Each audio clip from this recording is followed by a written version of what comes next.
అవునండి. మా అత్తకి నేనంటే కూడా ఇష్టం లేదు. ఏందో ఏమో అసలు. మంచిదే కదా బిడ్డ, అర్థం కాలేదా? నేను చెప్తా విను.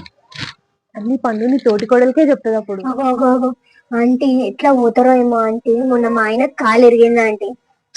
అయితే మంచిదే కదా బిడ్డ, అర్థం కాలేదా? నేను చెప్తా విను. ఇప్పుడు ఇంట్లో ఉంటాడు అనుకో, కొన్ని రోజులు పని చేయించుకో ఇంట్లో ఉన్నాను ఈ రోజు. చాయ్ బాగుంది ఆంటీ. మా చెల్లె కూడా చాయ్ బాగా పెడుతుంది ఆంటీ. నన్ను పెళ్ళే అయితలేదు ఆంటీ. అయితే మంచిదే కదా పెళ్లి కాకపోతే. అర్థం కాలేదా? నేను చెప్తా విను.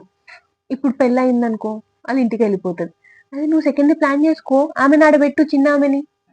అది నేను చేస్తా ఆంటీ. మీకు తెలుసా ఆంటీ, పక్కింటి ఆంటీ వాళ్ళ కోడలు వెళ్ళిపోయింది. వెళ్ళిపోయిందంటే వెళ్ళిపోయింది కాదు, లేచిపోయింది. ఊకో బిడ్డ. అయితే మంచిదే కదా బిడ్డ, అర్థం కాలేదా? చెప్తా విను. ఇవాళ రేపు అల్యూమినియం ఒల్యూమినియం అని అంటారు కదా, అది తీసుకోకుండానే వెళ్ళిపోయింది. మంచిదే కదా.